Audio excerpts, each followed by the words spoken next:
Well, what's up, everybody? I hope you're enjoying these playoffs. Last night we had another thriller. We had Indiana Pacers, New York Knicks, game two at New York. And this game, there's a lot to talk about, a lot to unwrap here. New York comes away with the win. They get a 9-point win. Indiana had this game. They had a 10-point lead at halftime.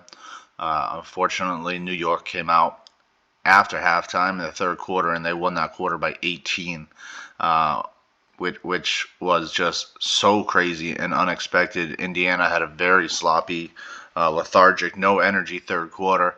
On top of that, we're going to talk about Coach Tibs. Like I've been saying, this dude is running his players straight into the ground. And tonight you can see it, and it's finally showing its head, rearing its head.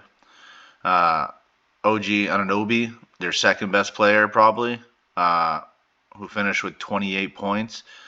Pretty sure he got a major injury tonight, and he'll be done for the series, probably the year. Jalen Brunson was hurt significantly enough. He had to go to the locker room and receive treatment. He did come back into the game and had one hell of a fourth quarter, and he led this team to victory with a lot of heart. But his injury, to me, looked like from fatigue. He just didn't lift his foot up enough as he was stepping, which things like that happen when you're exhausted. That's what I'm taking away from it anyways. That's my 2 cents. And I knew this was going to happen. I called it the last couple of games when Tibbs wasn't playing his bench at all. He was just riding his starters. You can see Josh Hart tonight, 48 minutes. DiVincenzo, 44 minutes. Hartenstein, 39 minutes. It's been like that every game. You cannot play people this long without expecting injury or fatigue or some type of both setting in. And last night you had 2 of your starters get hurt. I don't know how New York's going to win this series. If they obviously losing Anunoby is huge. If he's gone, that means they got to put in probably, I don't even know who they go to.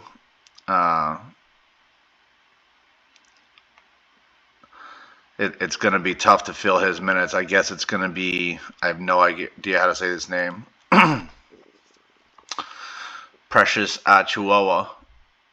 He's going to be in there at 6'8", but there's a reason that they don't play this dude.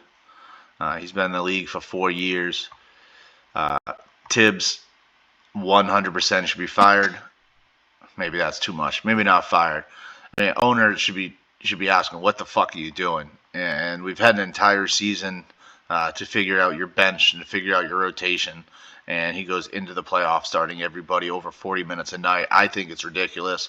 It's gutting them into round 2, but now you already have 2 starters hurt. You still got round 3, and then you have the finals. How are you going to get through this? You're going to have nobody. Your team's going to completely be decrepit. You're going to run your players into the ground. And I think ownership and management really needs to look at Tom Thibodeau and how he coaches, and even his track record of injuring players by running them into the ground. Let's see what the doctor has to say, guys. Once again, thanks for watching. Hit all those buttons that help me out.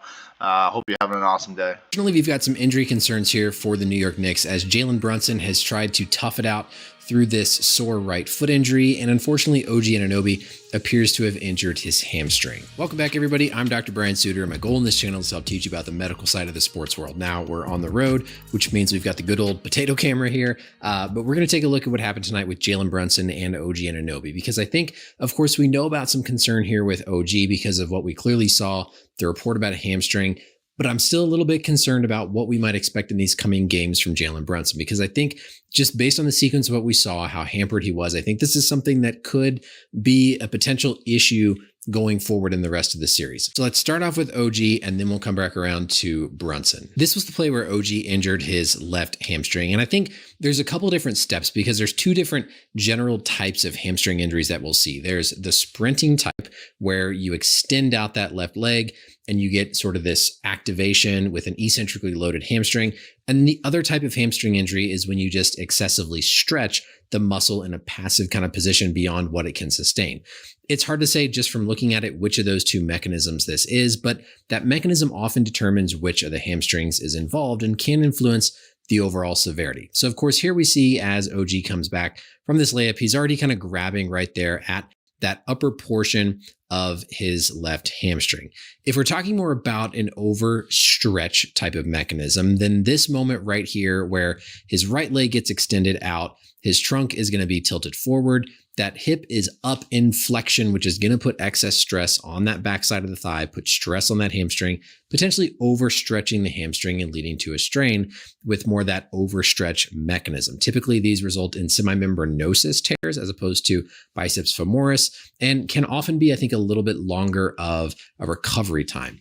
If we're talking more about an overstretch position, that's usually an injury to the biceps femoris and probably occurred really on that first initial step. So with a hamstring injury like this, some of this is unexpected, right? OG gets this pass.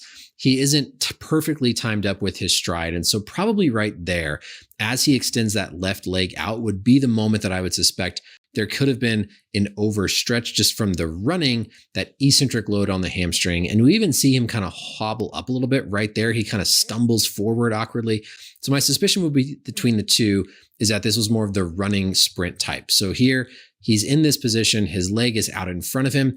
As he goes to flex that hamstring to bring the leg back, fire back behind him, the hamstring is stretched. He tries to contract right there, and that's probably when that strain occurred in the muscle. Next, we'll talk about some anatomy for hamstring muscles and then finally get to Jalen Brunson. But first, I want to take it back to the nice home. Look at our biodigital anatomy tool. I've shown the backside of, in this case, just a right thigh because we're going to use it to explain what could be going on with Brunson here.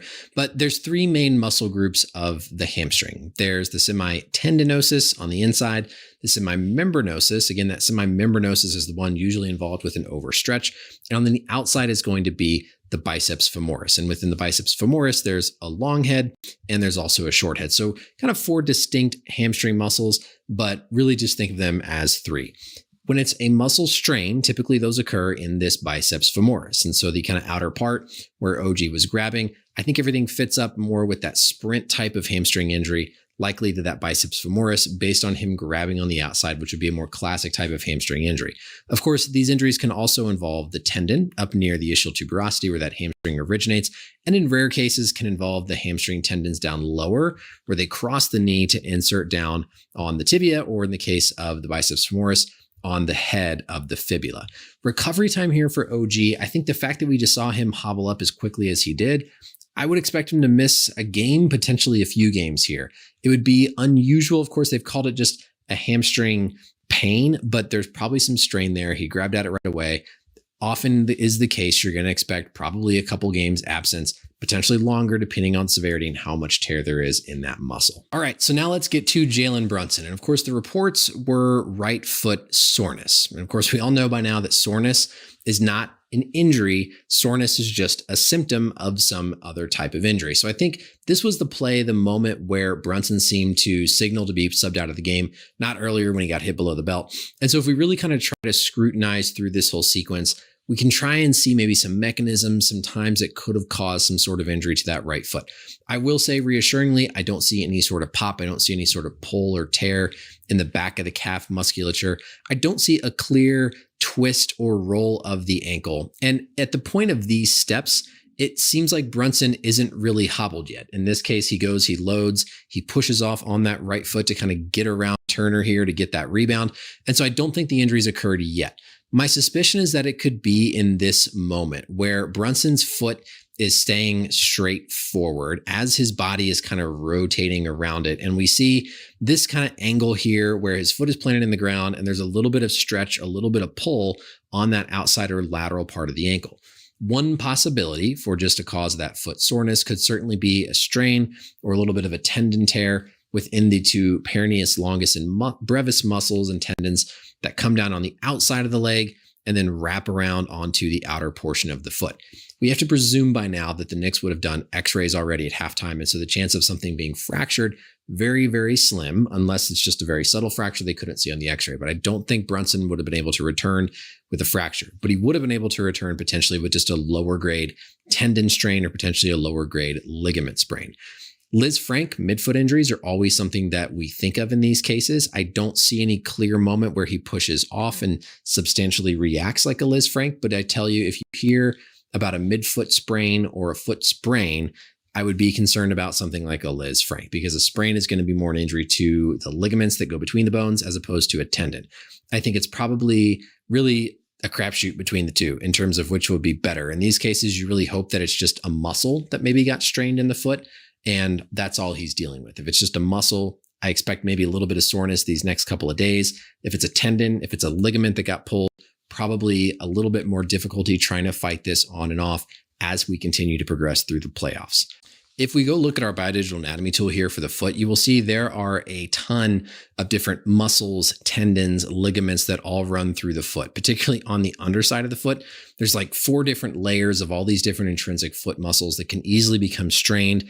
And so most likely we're dealing with something that's probably fairly benign, but something that could be a lingering type of problem. And that's what concerns me more, is that there's a lingering type of issue here for Brunson that could come up in subsequent games. So while I don't expect anything like surgery, playoff ending, anytime we've seen somebody hobbled like he is, I expect it to linger a bit through the rest of this series with the Pacers.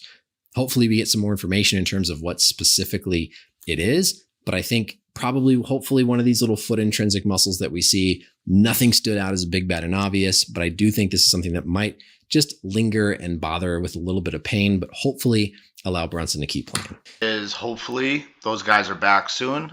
Both of them sound like potentially maybe we'll get some news today about those 2 injuries. Even if they're back, now they're going to be playing hurt. They're going to be playing with injuries they have to nurse. And like I said, it's only round 2. That was only game 2. We're not in the finals. You're not pushing these guys to try to win a chip yet. I think this is crazy. I think Tom Thibodeau is out of his mind for playing his starters over 40 minutes a game. Some of the guys 48 minutes a game. It's a bold strategy, Cotton. Let's see if it pays off for him.